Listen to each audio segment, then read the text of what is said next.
Hi, in this searing heat we've got. I'm just going to show you around what's been happening. I've got lots of things growing. The heat is just so. I'm in my large greenhouse and the heat is so bad. So I've opened all the windows and opened the door. But let's have a look. Right, first of all, I've got some hanging baskets that I've planted some of the seedlings that I brought on, 2 of those. And I've got my sweet peas up here. Now, I did put sweet peas in a little while ago, and unfortunately I put them on the ground to be watered, and I think I got a little mouse in here because they all went. There was all like dips in them, so be careful when you're planting sweet peas. I've also got other bits and pieces that are growing that went in last week, I think, and I've got a couple of runner beans in reserve there, that one and that one. They've done very well now. They wasn't before. Down here I've got the mishmash of all sorts, salad stuff, carrots, I've got radishes up there, and I've just bought, yes I bought a snack pepper, and I bought some hot peppers plants, a hot pepper plant. I've got 2 mini cucumbers and 2 large cucumbers that I've done. These are my lettuces that I've transplanted from that mishmash. And my I've got beefsteak tomatoes there, and I've got the small tomatoes, the bite-sized salad tomatoes here. I have been working hard, extremely hard. I've got at the back there, I've got some celery. Can you see in the pots? Celery goes. It's my first time, and I've been told that they're quite hard to grow. I've also got my brassica here, and my dog bit some sticks off of the Daphne, so I've transplanted those. Anyway, I've got my 22 sweet corn here, so they're growing quite well. The sun is just so hot. I've got some extra tomato plants here, and I'm going to get some tomato bags, you know, the big I don't know why, because we don't eat that many tomatoes, but you know, my neighbours probably will. Now here again, like inside, I've got some more brassica and a courgette over there. I've changed all this round. I dug all this out. It was where I had the peas last year, so I thought, well, I'll make another bed there. Not bad. It was hard work, but then someone's got to do it. Someone commented on my what I built for my peas to run up. It was dead simple. You just stick them together. So much so that I'm doing the same for my squash, butternut squash. I've been looking on the internet and found out, you know, they do well. And along here, this was planted early last week. I've got still got some bits and pieces like beetroot, and some rocket coming up, little bits of rocket coming up, and some more radishes outside. Also some lamb's lettuce, but it's not coming through yet. And this is in preparation for my peas coming up. Just ordinary garden peas I've got there. My collies are doing well under there. And again, my cabbages are doing well under there. I'm not taking those off because the last time I had things like that, I had the white cabbage white butterflies laying all their eggs on them. Oh, it was just terrible. Anyway, I've got some more corn on the cob out here that I done yesterday. I dug that out. I'll take you back here and you can see. I dug that bit of ground out, and it was quite hard, but you know, it's good earth underneath. So that's what I've got my sweet corn on.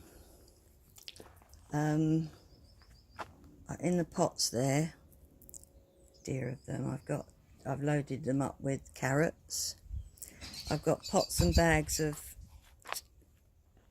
potatoes coming up, and my potatoes coming up there. I'm not covering them now because I've covered them enough, I think. They're all coming up, so it's quite good. This is my tree I transplanted that isn't doing anything this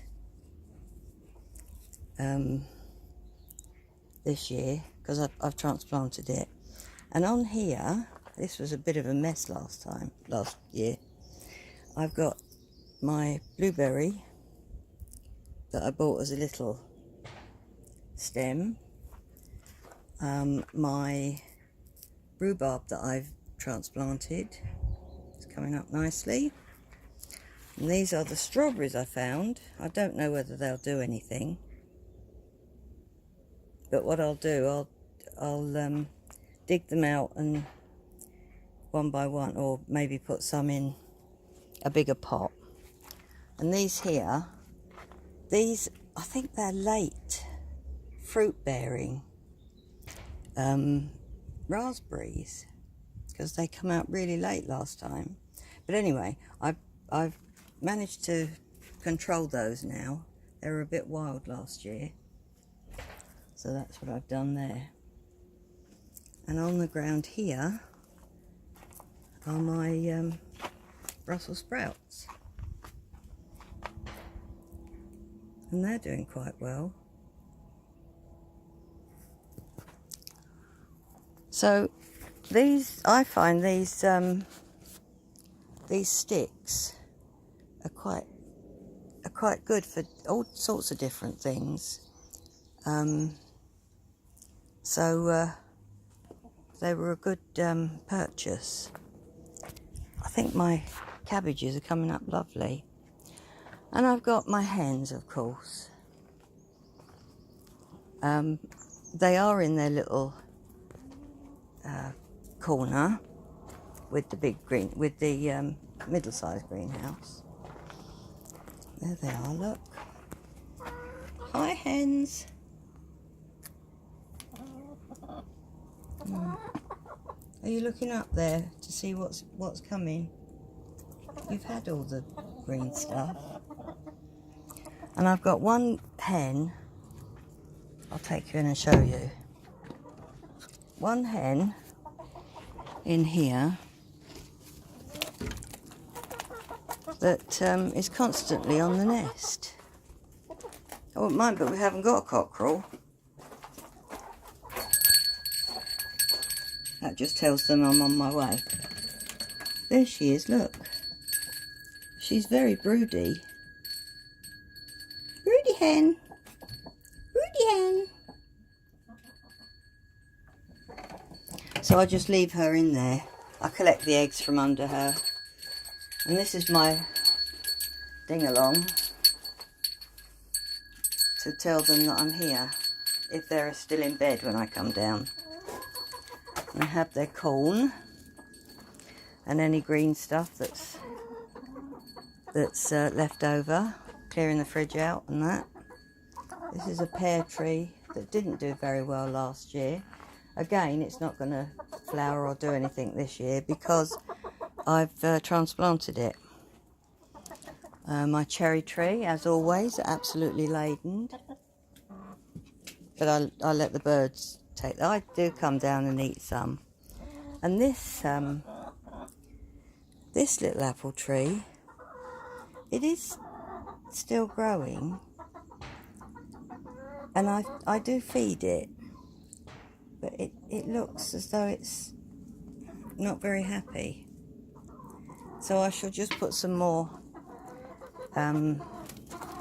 stuff around it. I've got some potash and I'll put that round it. And see what happens then. Now, you know that I've got this nice big fence that opens up. Keeps the dogs away. I say, hello doggies. Hello doggies. It stops them from barking at me all the time. So, there you are. That's what I've been doing. I feed with tamarite.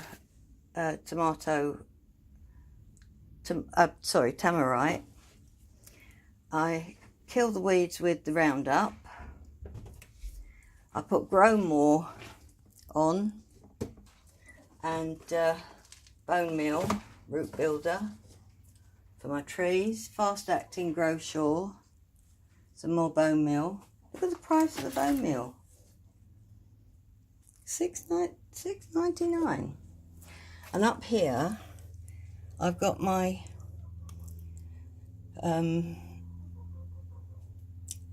squash, butternut squash. They're called Harrier 1, British bred for the UK climate. So that's what they do. And I didn't think I was going to get any peppers, so I bought some. But look, they're coming up now. I think they didn't like it over in the direct sunlight, so I brought them over to the other side of the greenhouse. But it's getting there. You can see all the different things coming up. The the salad stuff. So hopefully we will be inundated. And these are all my sweet corn. So I've got quite a few sweet corn coming up. Some outside, some indoors. And here I shall be building my next thing for my squash, butternut squash. So that'll be good. This is our fire. Look at all the ash in there I can use. Very nice. I get it from underneath. So, anyway. Oh, I don't know about anybody else, but my water butt is very dry. I know I was using quite a bit of the water, but it's very dry. There's been no rain. Hopefully that will be something of the past in a couple of days' time, and then my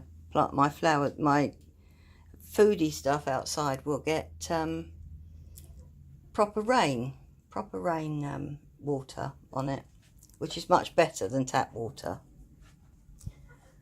With all the stuff in the tap water. It's lovely down this garden. I do love it. Anyway, if you've enjoyed looking around my greenhouse and my garden that I'm gradually doing more to, give me a thumbs up. And if you've enjoyed it, subscribe and press that bell next to it, because that tells you when I'm putting up another, because I don't do, you know, regular daily or weekly videos. It just tells you when I'm putting up another video. Okay, so hopefully, oh, and this is in landscape, by the way. I know I've had a couple of people say that it's in the other way, but you know, I didn't realise that. So this is in landscape, so I hope you've enjoyed it. Bye bye for now, until next time. Hopefully everything will be remarkably bigger. Okay then, bye bye for now. Bye bye.